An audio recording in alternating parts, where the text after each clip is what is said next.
How's it going, Oaks? Welcome back to the FightSceneZA podcast. Robbie's finally back after a bit of a break. Yeah. What's up? Yeah, so basically we are going to be covering UFC317 as well. Maybe chatting about some other things. Who knows? Imavov vs. Borralho did just get booked, so that's pretty interesting. But yeah, without further ado, we should just jump straight into it because we got some good fights lined up for International Fight Week. Yeah, some very good fights. Can't wait. Where is this? In Montreal, right? It's in Canada, I think it is. But yeah, pay-per-view. No, T-Mobile Arena, dude. Las Vegas. Oh. The fight capital of the world. I thought it was completely in Canada. Yo, early prelims 12:30 a.m., prelims 2 a.m., main card 4 a.m. Eesh. Probably getting up for prelims, I might do that. That's my first night in Mozambique, which is gonna be. So Robbie's not going to be watching the fights. I'll get up for definitely for the show. Oh, but isn't the time in Mozambique different? No, not really. It's May. No. Okay, well. But maybe Tupuria Charles. Maybe I get up for that. Hopefully, I will be up for that. Yeah, you have to get up for that. If you're going to get up for anything, you got to get up for at least the main fight, which is going to be interesting, Oaks, to pick. It's tough. We both only want one winner here, and that is Du Bronx. It's heart first brain fully on this one. You really want Du Bronx to get this. You think about the Let It Happen Tame Impala edits, and it's really tough to go against him. But Topuria does just look unbeatable, so tough to judge there, tough to pick. Impossible to pick. The thing is who he's supporting is definitely Oliveira, but in terms of having a UFC brain and who we want to pick to be right is a tough one. Yeah, and I'm in desperate need of a comeback. So if I go like heart or brain here and it's the opposite one again, I'm literally going to be so weak. Yeah, Streets won't forget your Bilal over JDM pick, bro. Oof. Yeah. I never thought I was going to see that coming, Oaks, out of nowhere. Okay, first fight of the night in the early prelims. Nico Price versus Jacoby Smith. Nico Price was Robbie Lawler's retirement fight, got knocked out. Jacoby Smith is undefeated 10-0. Knockout on the Contender Series, knockout on his UFC debut. Yeah, tough one for Price. On 4 in a row, I think. But yeah, I know Nico Price is a huge underdog, like plus 400 or something like that. And yeah, it's definitely... No more. Well, on Sporting Bet, he's an 8-1 favorite, almost 9-1. So I'm pretty sure that's the biggest underdog on the whole card. It's the biggest underdog on the card. So there's only one way to go there, and that's Jacoby Smith. Yeah, Jacoby Smith by TKO, most likely. Most likely. Okay, then heavyweight division, Jonathan Diniz versus Alvin Hines. Alvin Hines making his UFC debut. We did see he has a highlight reel head kick finish. In his last, he did manage to finish someone, and actually it was for a belt in whatever respective fights promotion. No, not this guy, this guy. It was in LFA though. But the guy he fought, I'll put a picture up, but I'll put a picture of his last 3 opponents up actually. So he hasn't fought high level competition. His head kick is hilarious. And Jonathan Diniz, he just lost his O to Martin Tybura by finish. So actually not a bad heavyweight or anything. No, Tybura not is at up all. there and everything. So this, I don't know, Alvin Hines is undefeated. But if you look at like the absolute cans he's fought so far, I don't know. I think Diniz probably gets a start. Yeah, I think also the experience of opponent will help Diniz here. I don't think Alvin Hines has fought anyone at the level of any sort of UFC fighter. So I think this will be a reality check for him. But he is still a huge white dude, so he looks roided to the brim. Yeah, he does look rageful. So. Okay, next in the middleweight division to finish off the early prelims, the worst human in UFC besides for John Jones, Cedric Dumas against Jackson McVeigh. Yeah, Dumas got more jail convictions than fights at the moment. I think he's been arrested like 3 times in the last year or something. But yeah, he recently lost to Michael Olajaychik, something like that. He also got knocked out by Ruzi Boyev, who's been making moves in the division. Yeah. So I don't think anyone really wants to see Dumas win this one. He's certainly a underdog on the betting lines. 2-1. Yeah, pretty close actually. Yeah. It is a pretty close. I might even pick Dumas just because I can see him face someone better to knock him out harder. But yeah. Well, actually, yeah, that's the thing. To be honest, is Jackson McVeigh. He's undefeated. He's really submission artist. And he can also knock Oaks out. But he has only fought in Shamrock FC and LFA. So Cedric Dumas, yeah, he's been knocked out, but he has fought higher level competition. And he's more experienced at least. So maybe we'll see something there. Interesting How old underdog is Jackson pick. McVeigh? Is he like? Jackson McVeigh's 26 years old, so he's young. Dumas 29 though, so don't really want to, but I might be picking Dumas as well, dude. I think it's my pick. Don't steal my pick. Well, we're talking in terms of betting here. It's worth putting underdog money on Dumas. There is a couple underdogs that are quality on this card. Okay, starting off the prelims in the lightweight division, Terence T-Rex McKinney against Vyacheslav Borshev. What a name. I'll let you guess where he's from. Then T-Rex, finish or be finished. That's highlight reel. No matter what, he either gets brutally slapped or he brutally sleeps his opponents. And you never actually really know, to be honest. It's quite hilarious with this oak. He's quite a personality on Twitter as well. He's quite a legend actually, but he either just gets brutally finished, or it's just that has been his whole career, finish or be finished. But he is super exciting, so it's always, you always want to tune in to watch his fights because it's not going the distance. It's probably not going past round one. It's literally like, I'm pretty sure 20% of his fights don't make it out the first minute. If you look, it's literally round one. 20 seconds, 37 seconds, 1 minute 25, 1 minute 7 seconds. In the second round, and then 2 minutes in the first round. Yeah. So he basically he doesn't get past the first. His last 4 fights have been first round, with the longest being 2 minutes. That is wild. Yeah. So this is going to be an epic one. Borshev, he's got quite a lot of UFC experience as well. A draw, a loss to Chase Hooper, got subbed. Lost couple decisions. Long top guy, that's a good. Oh yeah, he lost to. He got rocked by Ruffy with that check hook or whatever. But yeah, gonna be an interesting fight. T-Rex definitely gonna be an underdog, I'm sure, dude. Yeah, 1.57. Oh no, favorite. Sorry. Yeah. Oh, no. Okay. Well, Terence McKinney by brutal KO then. I reckon Terence McKinney by knee, just like one time knee KO, something like that. Okay, moving into our women's strawweight division, Vivian Araujo against Tracy Cortez. Tracy Cortez looking to break into the rankings here. So only women's fights on the card. I think it is, hey? Bleak. Really bleak about that, Dana. Please, more women's fights on the pay-per-views. Yeah. Please. Vivian Araujo, Tracy Cortez. Should be an easy one for Tracy Cortez. Although Araujo is ranked and Cortez is not.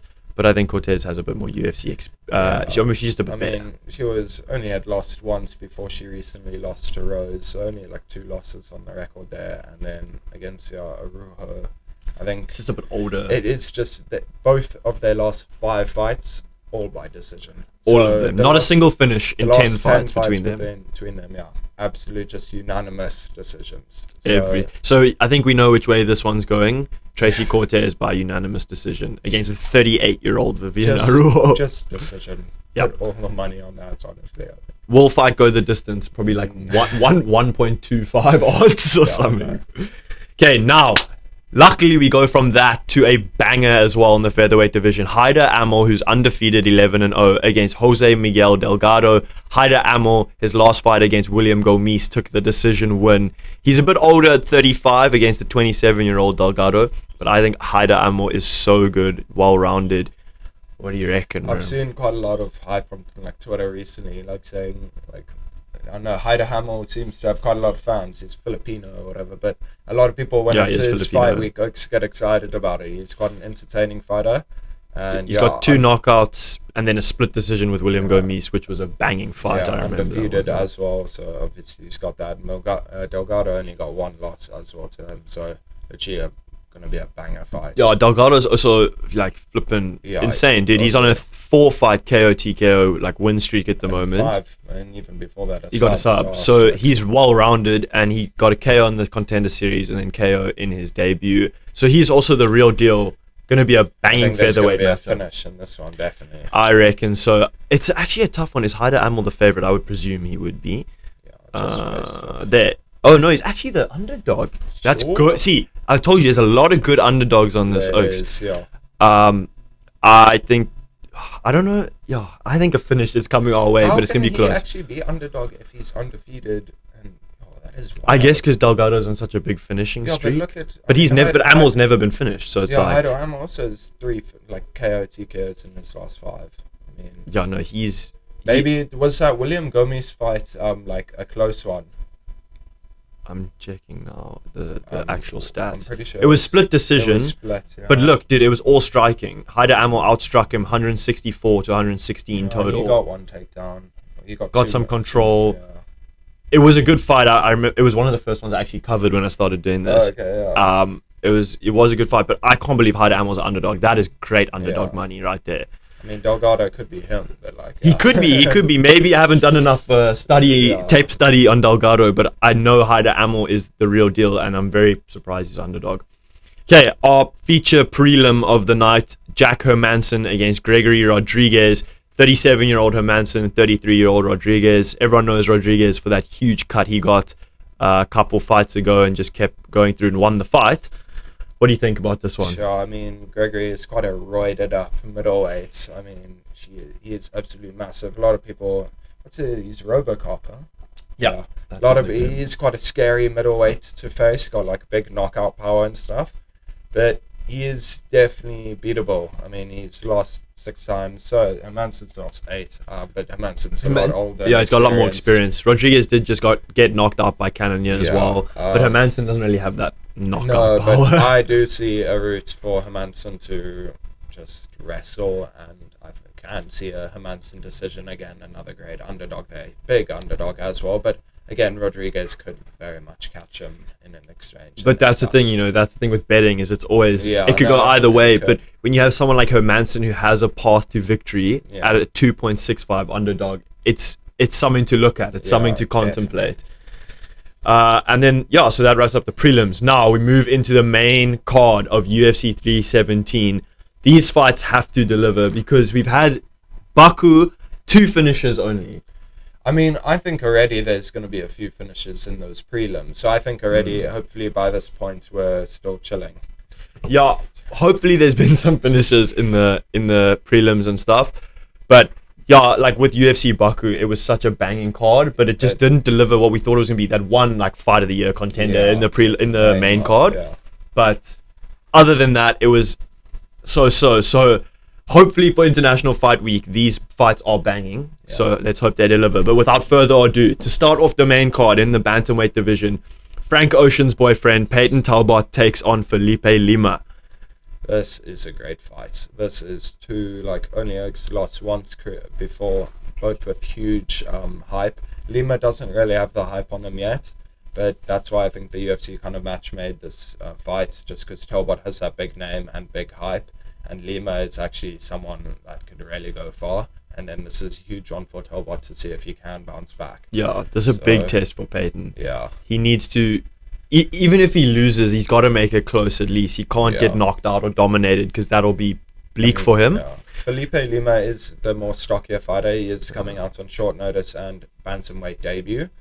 So even though he's coming down in weight, Talbot's still got a big height and reach advantage on him, if I'm not mistaken. But you can see. Yeah, he does have a big reach on him. He's got a 0.06 reach, and he's 10 centimeters taller. Yeah. So big reach advantage for Talbot. It'll be interesting to see because Talbot's lost to Barcelos. He kind of just got out wrestled.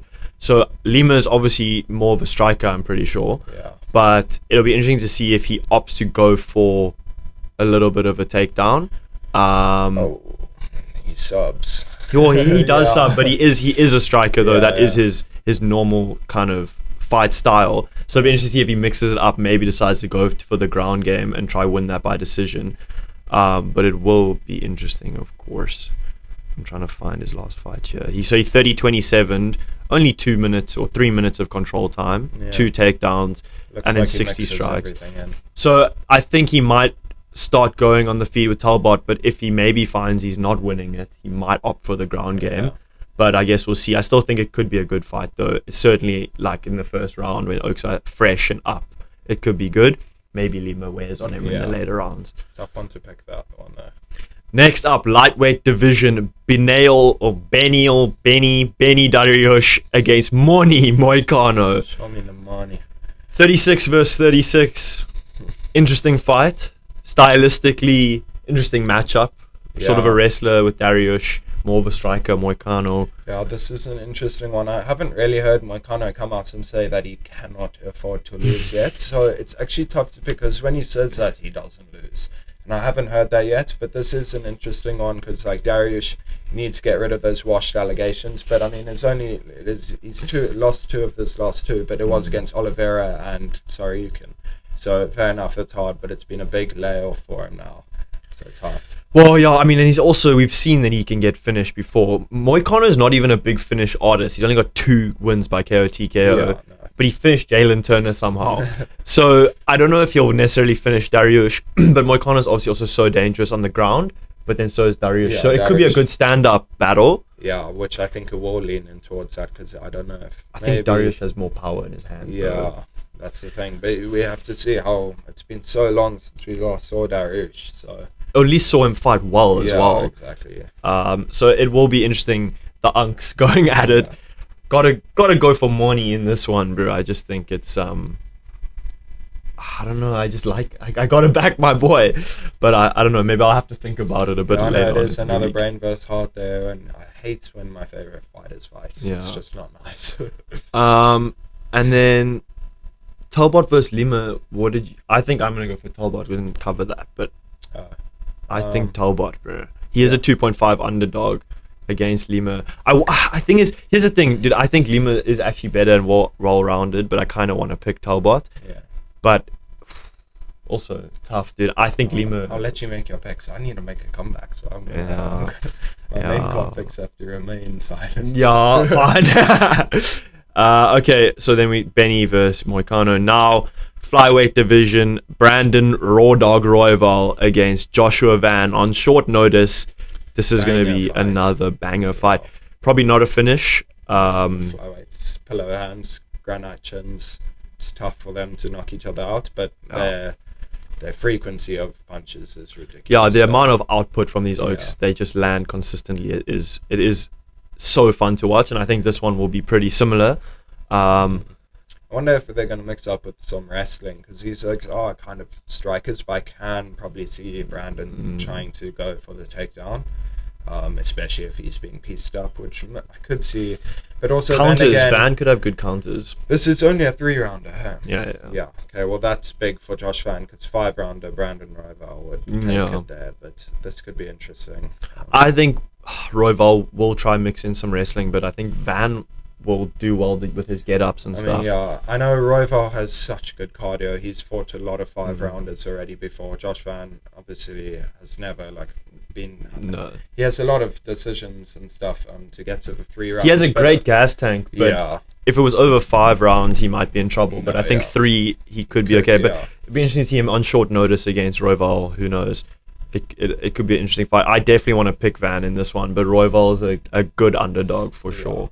I can't believe he's actually the underdog. I can't believe on short It's notice. a very slight. Is, He's only a 2-1 underdog. Joshua Van's 1.8, so it's very close. Because it is a tough one to call. Yeah. But I am surprised Joshua Van on short notice is the favorite. It's just because he's coming off so many good wins, though. Yeah, good hype as well. Yeah.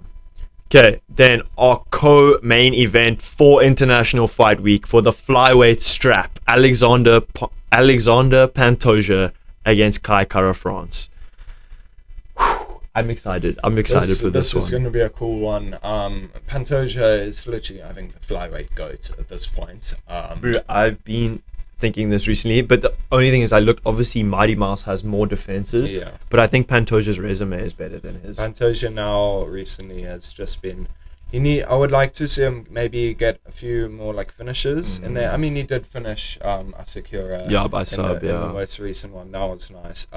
Kai Kara France, obviously Pantoja will obviously be a big favorite in this and everything, but KKF does have that knockout power. He's so wild, bro. Yeah, but Pantoja got the best chin of all time. So. He's like got the chin of Marvin Vettori at flyweight. No, yeah, it's ridiculous. I rewatched his fight against Moreno the other day, bro. It is so good. They just swing at each other. Yeah, no, Pantoja can just keep wearing it. So can Moreno. It was a banger. But yeah, I think Kai Kara-France hits fucking hard though. Kara-France just knocked out Steve Erceg, right? Yeah, he did. He just knocked out Erceg pretty Pantoja bad. couldn't even finish Erceg. No. Decision, he almost actually lost Erceg. So this could be very interesting. Yeah, but then obviously Moreno also knocked out Kara-France, but that was a body shot though, wasn't it? Yeah, it was. I mean, it's actually crazy that Kara-France is getting a title shot. But 2 losses and then he just knocks out Erceg. That is the thing with flyweights, is Pantoja has fought them all already. You Yeah, have to try and get them new opponents. You need new opponents. He's fought all the Brandons like 3 times each. So yeah, no, I think it's gonna be a cool matchup. Pantoja will definitely try to use his wrestling to make sure Kara-France doesn't strike too much on him. But Pantoja also loves the stand up. He loves the stand up. So I think it's gonna be an epic fight. I think Pantoja never really puts on a boring fight, even if he wrestles a lot. I love watching this. Like, he's one of my favorite fighters for sure. So I'm definitely think I'm gonna back him in this one. But it'll be good. Kai Kara-France, I'm sure, is the underdog. Yeah. Oh, geez, big underdog with 3.2, but that makes sense. I mean, Pantoja is the champ. He's defended the belt a lot. What does he have? Like 5? I think he has 5, dude. He has Moreno, Erceg, Royval, Asakura, 4 title. No, 3 defenses because he beat Moreno. So he's fought 4 times for the belt, and then he has 3 defenses, which was Royval, Erceg, and Asakura. And then if you just look at his fight history before, you'll see that he just fought all the same. Yeah, he's fought Alex Perez, Royval, Manel. He's even fought Manel Cape, Machnal, Figueiredo. He fought Moreno a long time ago. Yeah. These oaks have all fought each other pretty much. But yeah, this is a banger. Excited. And now we get into the main event. Sure. Ilia Topturo against Charles do Bronx Oliveira. Dude, I hope it's a banger fight, but I don't see it going like past the first round. Sure. Finish either way. I mean, yeah, guaranteed a finish, I think. No matter what, there's a finish. You obviously think there's only really 2 routes of finish. It's either Topuria KO or the Bronx sub. That's like literally, I'm pretty sure, the only thing that happens in this fight. Yeah. You lean heavily towards, unfortunately, the Topuria KO. Unfortunately, you do. But sure, wow. Would Tame Impala feed families if they had a Charles de Bronx sub on the For You page? That would be insane. I'd probably cry to that edit. That would be unreal. Here's the one thing that might play into the favor of Charles, but I feel like Ilia is so like lost in the hype right now. He could be too cocky. Like, I feel like he's so cocky after he's got like knocked out Volk, knocked out Holloway, which are obviously insane wins. But if you look at the stuff he's been saying about he would submit Islam, like he can submit or knock out Charles, all that stuff. And he'll fight in whatever weight class he wants. Exactly. I feel like he's he's getting fucking too much involved in the hype, and he might come out swinging instantly to try and knock out Charles, and Charles could maybe duck him, land a takedown. You don't know. I mean, I saw a clip the other day of when Topuria was like unloading on Holloway up against the fence, and like people were like, "What do you think the Bronx is doing in this situation?" And everyone was like, "Imagine him not crumbling," and that's like true. You can kind of almost see him crumble under that. Yeah, you can. If he can circle away and but how does he even take him down? Because Topuria doesn't even. Yeah. I mean, Oliveira doesn't even really shoot takedowns. He doesn't. He gets knocked down. And then he come into my god. Yeah, so maybe Topuria knocks him down, and then Topuria, being so cocky and arrogant, jumps on top of him. Bang, Oliveira. Triangle. Yeah. Or armbar or something. Armbar triangle. Yo, dude, it's tough. Like, I see a lot more paths to victory for Ilia than I do for Charles, unfortunately. Yeah. And the fact that Ilia's knocked out 2 of them, like 2 tough oaks to knock out. One is the toughest oak to knock out, basically. And Charles he gets knocked down every first round pretty much. So Ilia's hands are just different. But obviously, moving up a weight class. This will be different, but I don't think it'll affect him. I think his pound for pound power is still quite clear. I mean, yeah, if you can knock out Volk, who's fought in both, and Holloway's fought in both. Charles did originally fight in feather, but he is a huge lightweight. He is big. And I'm sure you saw the photo circling around where it was Ilya was standing next to Raul Rojas. Was it who was standing next to who? It was Ilya next to, but it was AI. Was it? No way, dude. It was edited because Raul Rosas was like 2 heads taller than him. No, he wasn't. He was just a little bit taller than. Wait, hang on. It was edited by 2 Bronx fans to try and make him look so small. But then I saw another photo which was like Charles next to was this one? Yeah, is this the edited one? Yeah, no, well, like there, that's the like photo there. But Okes, you would have seen like the edited one was going around on Twitter. No, I was talking about just the normal one, dude. Isn't this one's?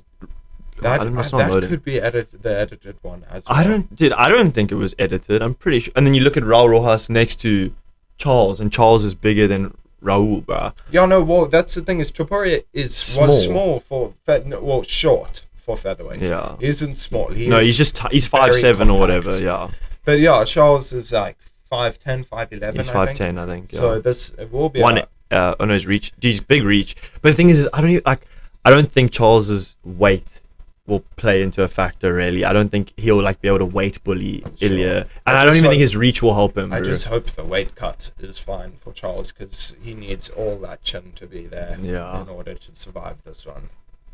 He doesn't. Dude, glass chin, unfortunately for Charles, bro. Thing is, not glass because like he takes the shot. Yeah, he just gets knocked down. But I think he literally doesn't mind that. Because he's better if he's hurt. He would rather be hurt on the floor in the guard than standing up. You know? But I feel like Ilya could knock him out with one punch. Unfortunately, sure. That's the bleak thing. Hope not. Obviously, hope not. Sure. No matter what, I'm rooting for Charles. Yeah. Regardless of where the pick goes, I'm hoping. Charles is a 4.5 underdog on Sporting Bet. See, it's crazy now. That's like the second biggest underdog on the whole card. Like, how can Charles Oliveira be the second biggest underdog on the whole card? It is ridiculous, dude. Sure. But yeah, Alex, that wraps up our UFC 317 like little breakdown, run through what we think. We should go through some bets because oh my goodness, there's potential. UFC Baku did not go the way I thought. Melissa Mullins and Alexieva losing. Didn't quite see that coming. Nor did I see who was the other favorite that lost. Wasn't there a favorite that lost? Someone else in my parlay lost. I don't know. I can't remember. But yeah, did never bet on women's fights. I should start taking my own advice. Only if it's by decision. Winner. Just say decision. You just have to say, but you never get good odds on that. Yeah, well, it's fine. Unless it's a title fight, it'll always go the distance. Yeah. But in terms of the best underdogs for sure. If I were to throw underdog parlay is like one of the hardest things to actually do. But Jacko Manson. We'll go for normal underdogs. Jacko Manson is a good one at 2.65 currently. Probably going to change. Haider Amel at 2.4.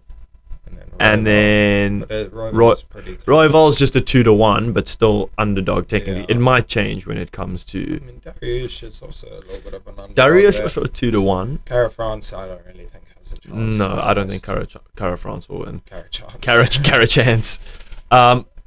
And then Talbot, if you want at 2.5. It's that's the least confident underdog I would say for sure. Heinz by head kick KO. Heinz by head You can kick. bet by actual method, bro. Heinz by head kick KO. Imagine. Make it a 3-second head kick though, because that's how long it takes for it to reach opponent's head. But they won't move out the way because they're that slow. Oh my goodness. Okay, and then for just a little parlay, we'll go for the biggest parlay. Oh, also Dumas, good underdog. Yeah, at 2.5, but I don't want to bet on. Don't win money off that. Not right. But so for parlay, just on the fight, I think there's no point even betting on Jacoby Smith at 1 fucking odd. This is a tough one, eh? Well, I'll go T-Rex. Yeah. Tracy Cortez. Ooh, don't bet on women's fights, dude. I think that, and then Pantoja. Pantoja. Don't. Oaks, I was hovering over top Toro. The 1.22 is silly. And then just maybe... I can't believe Royval. This is actually tough, dude. Denise over Hines, dude. I don't think Hines is going to win. And then Federico Lima over Talbot, probably. It's only 4.4 odds, so $50 gets you 226. It's actually a tough betting week, but it's a very tough betting week. It's tough if you want to just pick the favorites, but that's why I think we won't have a draw this week in picks. Maybe, hopefully not. Hopefully not, but okay. But I do think it's better to go on individual underdog bets this week because the favorites are such close favorites. So I mean, you could definitely lob in like two of them together, like Hermansen and Talbot together or something. Let's see what's a good. Like doing Dariush, and if you want to do a little like parlay with the small underdogs, you could do like Dariush and Royval. Yeah, but that's 4 odds for that, 4-1. Even who else is a good one? Yeah, Hermansen's quite a huge underdog. Hermansen, Haider, Amel would be huge. First round finish. Surely you can. Borchev by first round finish. Yeah, just like because I don't think they have the odds up yet. No. But or McKinney by first round finish. But I wonder McKinney in round 1 probably. But it'll probably be like 1.01. It's guaranteed. Last little thing, Imavov versus Borralho. What are your thoughts on that, bro? Gonna be a sick fight. It's a Paris main event. Yeah. So Imavov's home ground. Literally, I'm pretty sure winner of that will fight obviously Dricus next after Dricus beats comes out. After he whoops his ass, Yeah, but so that is a number 1 contender fight. But probably both of those Oaks were both saying they want to sit out and wait for a title, but they knew that wasn't going to happen, and that was like the clear fight to make because the two top contenders. Even though Borralho is ranked like 6th. Yeah, but I think he's moved down so much since he hasn't fought in like a year. I think, so. True. But then Imavov just KO'd Adesanya, so he became clear number 1 contender anyway. But yeah, no, going to be a good fight. I don't really have like anyone I want to win that or anything. I just want a good fight, to be honest. I think I'm not scared of any of them for Dricus. Dricus by KO anyway. So yeah, it's an interesting one. I think Imavov is a little bit better than Borralho, a bit more experienced. To be honest. But Imavov's lost to Strickland. That's something I will never forget. That is also true. Yeah. Also, I think by finish, he might. Oh no! It was decision. It was definitely decision with Strickland. But yeah, it's gonna be a tough one. I think Borralho might edge it.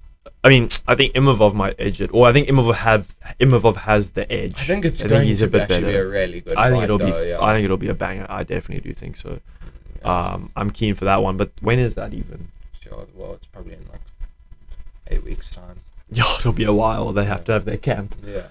But yeah, Oaks, that wraps it up. Another episode of the Fight Scene podcast. Good to finally have you back, bro. Yeah. I had to do a couple solo ones, and I'll probably have to do it again when the Oaks away in Mozambique. Yeah, pay-per-views, man. Pay-per-views. Oh, just appears for the pay-per-views. Doesn't care about the. Big fight night swallow. Bro, UFC Abu Dhabi is insane. Always. But yeah, that wraps it up, Oaks. As always, thank you so much for watching. I'm Tom. I'm Robbie. Check you. Cheers.